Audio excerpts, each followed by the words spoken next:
Welcome to the Lift Your Story podcast with guest Rosa, Ponce de Leon. Hi everyone, I am Lori Ann. I am that gal from Milton, Ontario, Canada, and I'm with. I am that guy, Roy Miller from Dallas, Texas. We'd like to welcome you to our Lift Your Story podcast. In this episode, we have Rosa Ponce de Leon, and she is a high performance leadership coach. Thank you so much for being here today. Thank you for having Welcome. me, Lorianne and Roy. Glad to have you. So tell us about your experience in the male-dominated world. Well, I am the eldest of my family. I'm the daughter of two of, they're the eldest in their family. My father is the oldest of 14, my mom the oldest of 10. I grew up around a bunch of boys and girls, but I was always kind of a tomboy. So it wasn't surprising to anyone, I think, that I went into the field of law enforcement. I didn't necessarily set out to be in law enforcement. I didn't really know what law enforcement was when I was growing up. Because we were well behaved, I think we stayed out of trouble with the law. So that was a good thing. I just thought cops gave people tickets.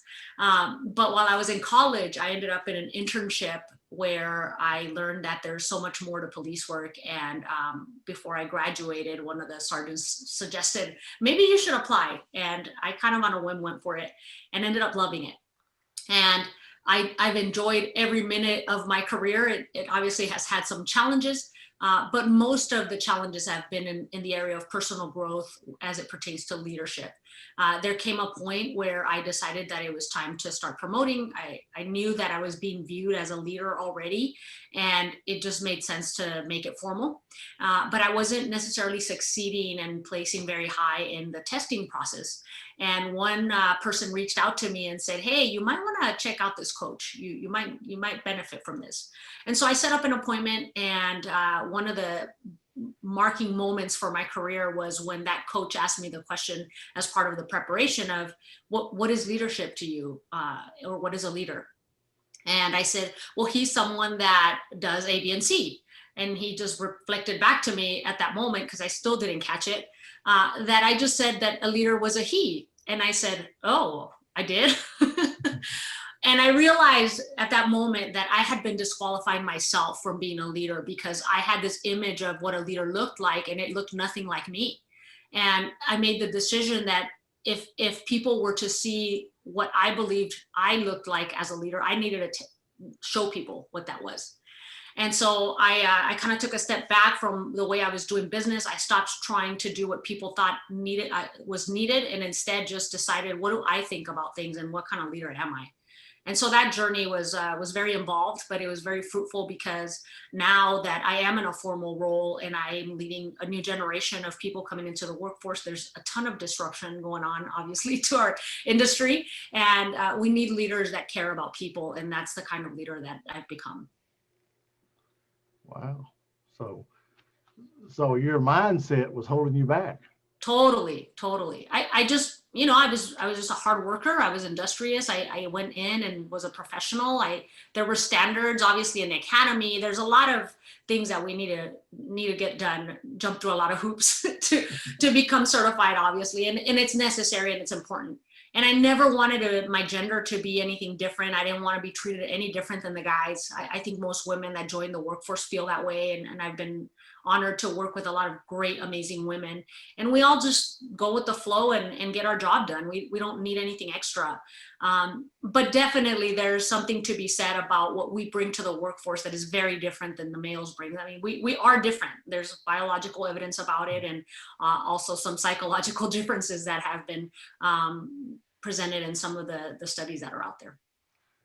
Yeah, because in the industry I was in, women were going into it, and some of them were a lot better than a lot of the guys. Okay, but some guys would go out of their way to make it harder on them, give them all the bad jobs to do, just because they were women. Which, me personally, I didn't agree with that.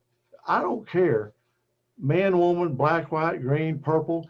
If you can do the job, then you ought to make the same money, and you ought to just. It shouldn't be anything against you for that, Right. And Yeah. I saw a lot of, I'll just call it discrimination against those women because they were women.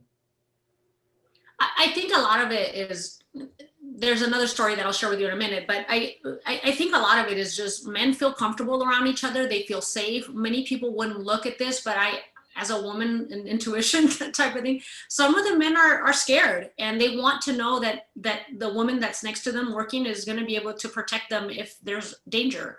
And when you're confident in that and secure in that ability with your partner, then it doesn't matter if you're a man or a woman. But as a woman, you do need to step up and show them that. And you also just need to not take issue with some of their biases in some ways. The story that I was going to share is there was a man that I had as a partner that, he knew that I interned in that police department for a little while in the chief's office. And so when I came out of the academy, people thought that I was going to be privileged in some way because I had that connection. But I was just there to work. And a lot of the men, it took them a minute to figure out that I didn't care to have any special treatment. And I remember him, without saying anything, he just felt a little different in the car. And I didn't challenge anything. His background was in the military. He's a man's man, like a good person. He didn't mistreat me in any way, but I wondered if he had some insecurities about me. And a few hours into the shift, there was a dangerous situation that we encountered involving some shots, and he saw that I didn't hesitate. And in that minute, he kind of looked at me and said, okay, we're good. He didn't have to say anything. It was just like the tone changed. And I think sometimes we do more by staying not quiet, but by not being so quick to jump on someone who sees things differently. I think we need to give people a chance to come around, and we also need to show up for them so that they can come around. And I think if I had confronted the issue that I noticed earlier, it may not have turned out as great as it did. Yeah, it's interesting you say that because in my career, I worked with electricity, and so I was on a job site and I had to do something hot, work it hot without shutting the power off. And we always had to have two people when we did that. And there was a girl that was, in our crew, and the foreman asked me, he said, hey, would you mind if Sharice worked with you? Not at all, not a bit. Because I was very comfortable with her skills and ability. I had no problem with it because I would never work anything hot unless I trusted the person with me. Right. So, I mean, I know what you're saying. The fact that she was a female wasn't even an issue because I knew she could do what we needed to do. I was totally comfortable with her, my safety. Yeah, it makes a difference. It's that kind of professional. There's a ton of professions out there where it's definitely a safety matter, and we shouldn't take issue with people wanting to know if you're going to be reliable. Yeah, right. Yeah, because it's for both of you, right? Yeah, and trust is developed over time. And I think that you have to be willing to be vulnerable with people that are next to you, and willing to just acknowledge and not cut somebody's feet off because they seem vulnerable or because they seem insecure or because they're having, security issues about you. Okay, so you're scared. Okay, that's normal. We're good. I'm scared too. Yeah. We're gonna be all right. Exactly. Yeah. So tell us about your coaching course, The Powerful Professional.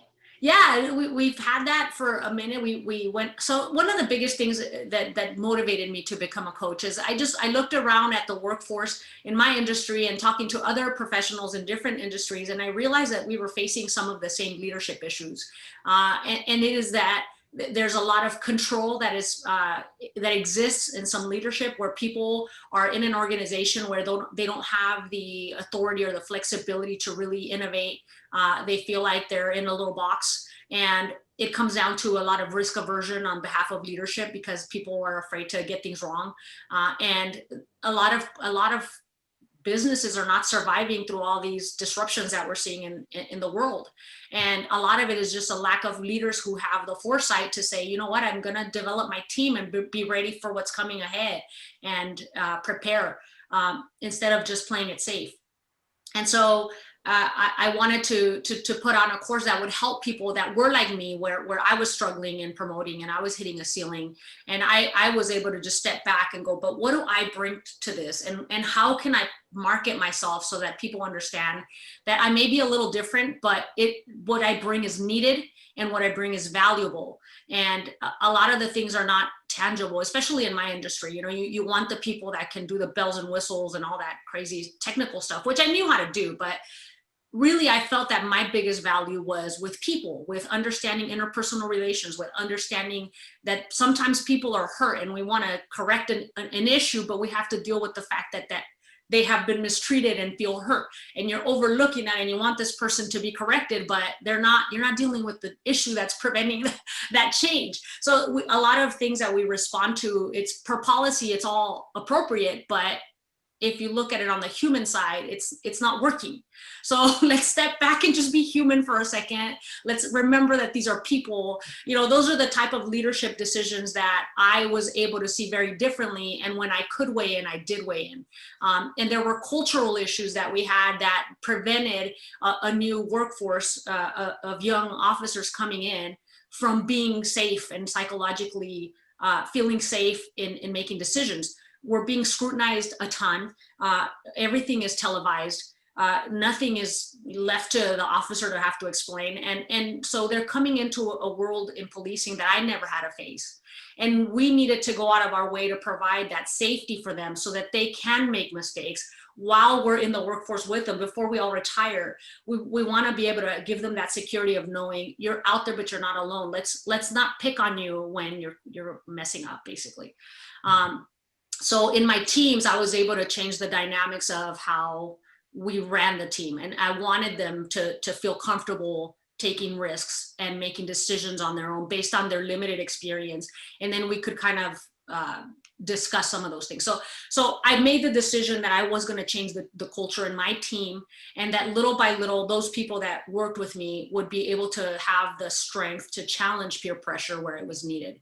And so I wanted to be able to equip people in other industries to also go through that personal journey so that they could then cause a change and create a difference in their workplace.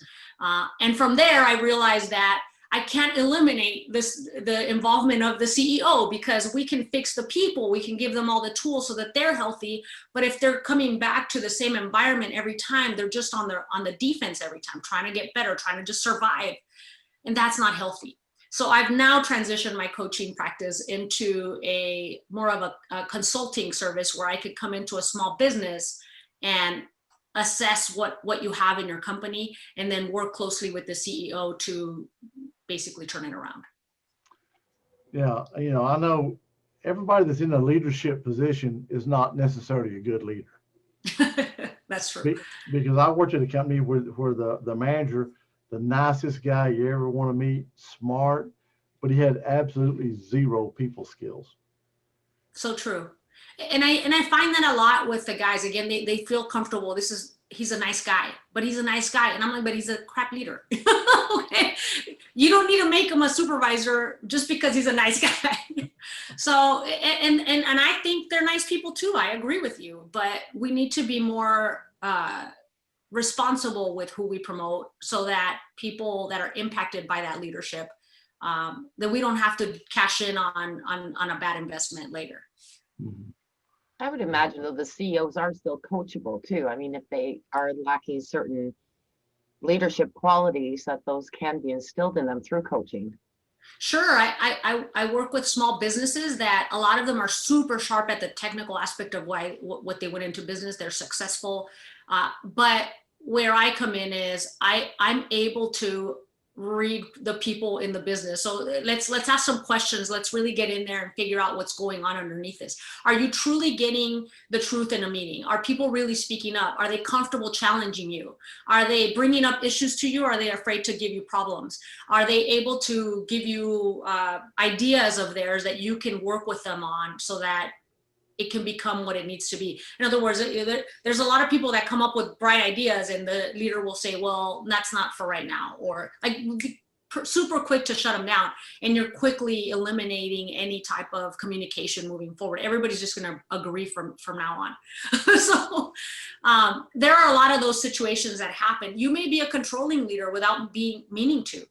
You may be the type of leader that doesn't slow down because you're so task focused that you haven't slowed down to actually see the people and develop them. And so there's a lot of issues that come into play that no CEO can really do it alone. You kind of need somebody in your corner to give you the advice and have an unbiased approach to looking at your workplace too. Yeah, I know a lot in my industry, a lot of people that wanted to be leaders, they just didn't have it. They wanted to be, but they just didn't have it. And had the guys that would be great leaders, they didn't want to lead. Do you, when you say they wanted to be leaders, did they want the position or did they want the real responsibility? Because what I found is that they didn't want any responsibility of people. They just want the position. They want, that's it, exactly. They want the position. I want to be the foreman. I want to be the general foreman, you know. And then the guys that really would have been the best, you'd ask them, oh, no, no. Oh, please. And no. most of the time I would venture to say with them that they just didn't feel supported in doing things the way that it needed to be done. In other words, they weren't going to be the people that are going to come in and try to control everything. They're going to let people flourish. And maybe management isn't comfortable with that type of leadership, even though it's what is needed in order for people to learn and develop. Yeah. I saw that in one of my sons. He was just a natural leader. I saw that at an early age, but he didn't want to hurt anybody's feelings. He just wanted to, you know, oh, let so-and-so do it, you know, because, and people gravitated to him as a leader. But he just didn't want to take that on, you know, because he didn't want to do anything to hurt anybody's feelings, you know, cause any rift, you know. And I always thought that was strange, you know, but. You know, I think that that's a huge marker of a great leader is that they are sensitive to the needs of others and they care not to hurt other people. And that's a great leader. And I think that the difference when you do step into the role of leadership, there comes a point where you know that you need to just step away from being friends with people and do what needs to be done, because people also need to be corrected, and it's a caring thing to correct them. It's a caring thing to say, you can do better in this area, and I know there's potential there, and so let's try to tackle that. I'm here with you, but you need to do the work. And that's not a hurtful thing to say to people. It is actually a very caring thing. And I think people who are very sensitive to the needs of others, I think might misconstrue those confrontations as a bad thing, and they're not. When he got into management in his job, he called me one day. He goes, Dad, how do you do it? You know, you work with all these guys that you are your friends, have been friends a long time, and you're still the boss, but y'all all get along, you know? And I said, because we respect each other.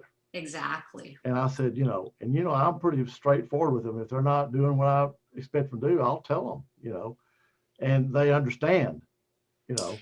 I think that's all people want. They want to know that you're covering them. If they're out there doing a job and they're making decisions and they're troubleshooting something, the things that people do in most businesses, I don't think there's a business where this isn't the case. Not everything is clear cut. There's gray areas where decisions need to be made. And sometimes the decisions they make are not as appropriate as other decisions, but in the moment, that's what they had to work with. And when they know that their supervisor is going to cover them and say, okay, yeah, that got screwed up, let's figure out how to fix it. Or, you know, good job over here in this other thing. I realized that was a big problem. I'm paying attention and I noticed that you did a really good job. When they know someone's watching and paying attention and has their back, they are able to just relax with you. And they're more than happy to let you be the leader. Oh yeah, because I mean, I had that's one thing everybody always told me. I always know you had my back. I never worried about it, you know. That's huge. So, and you know, I never really thought that much about it. To me, it's just, you know, that's just the way it should be, you know. But yeah, and so that was a lot of comfort for those guys working under me. Yeah, go ahead. I was just gonna say, I think that there's also, if there's somebody who you perceive that would be a great leader, but don't decide to, sometimes they've watched and observed the people in that capacity previously and just say, I don't want that. Oh, totally. Well, yeah.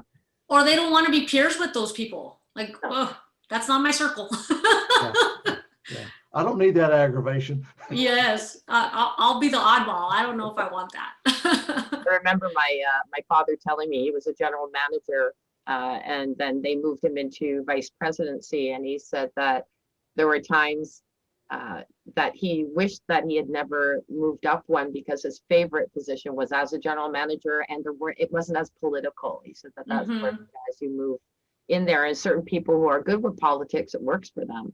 But those people who don't feel comfortable with it, it's a little tougher to make that change. Totally. I think there's a lot of people who recognize that and don't want to move past that certain point. I've been in that middle role for over 5 years now, and I do love it because you can confront issues both up the chain and down. Yeah. you can set your foot down, and you have that credibility and the respect to be able to make change from there. And I think that sometimes is undervalued, but you know when it's not there because everything falls apart. Yeah, and I don't think people realize every step up you go, more responsibility, more accountability. And they're looking at it as a quote, a position, possibly more money. But, you know, they want the position, but they're not really going along with the responsibility that goes with that, the decisions you have to make. Totally. No, I was going to say decision, because the impact of your decision is greater. Like hugely greater. It may seem mundane because you're so disconnected from the people that you're impacting, but every single decision you make has an impact to people. And I think that the people who stay connected with that understanding are going to be more sensible. And it is a little bit heavier to carry a burden because you know that this is an important decision. But that's where you make your money. And there's some people that completely disengage. They protect their heart. They completely disconnect. They just go through the motions, collect their paycheck, and they're hurting people every day and they don't even realize it. Exactly. So what are you seeing in the younger people coming into the workforce now?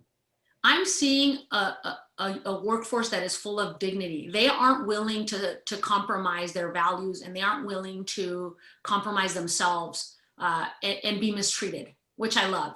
Because when I was growing up in the industry, I realized that I just needed to shut up and listen and do what I was told. And that worked because people kept me safe. They were looking out for me. And now they are greatly outnumbering those of us with experience. And so they're looking to each other in most cases. And you know, they're equally inexperienced. So we need to come in and lead them with, be patient with them, let them grow into their position, but also see them as people that bring a lot of value even in their young age, because they're very mature. And we need to understand that in the areas where they're not mature, we get to help them grow into that as humans. They're going to be getting married. They're going to be going through life changes. And we need to pay attention to those things, because if they're having trouble at home, or if they're not managing their finances, like these are things that you wouldn't think about, but they're important. And so we need to be present for them and kind of mentor them along so that they can grow at the pace that the world is asking of them. When I started my 4-year training, I was told, keep your eyes and ears open and your mouth shut. And there's definitely a place for that, right? We have to be able to be teachable when we're coming in. So I'm not discounting the value of some of those. There is a time to just pay attention and learn and really capture, and then when it's your turn, you deliver. But also, I think that we shouldn't chop their knees off because they're demanding great leadership. They need it.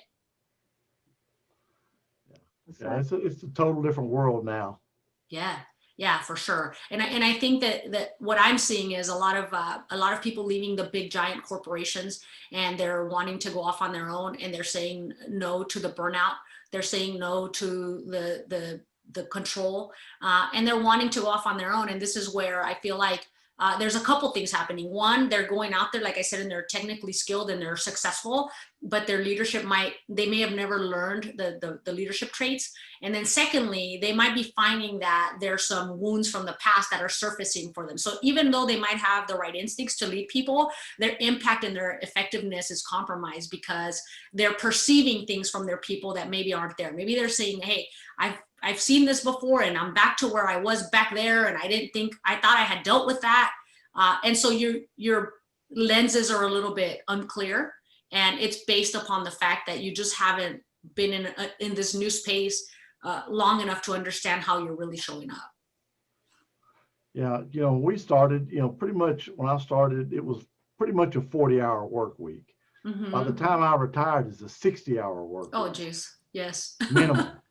And I think the millennials, they don't want to, they're not committed to working 100 hours a week. They're going to work their personal goals and time is more important than working for a company and spending all their time there. Totally. And that's healthy, because they're going to be the majority, what they start at 18, 19. I mean, it depends if they go to college, and then going through their 50s, 60s. That's your whole life. Why would you give your best years to be burned out? And then by the time you retire, now you have all these health issues that you get to cash in on. And these are now the years you're supposed to be enjoying. And like, what was the point of that? It makes no sense.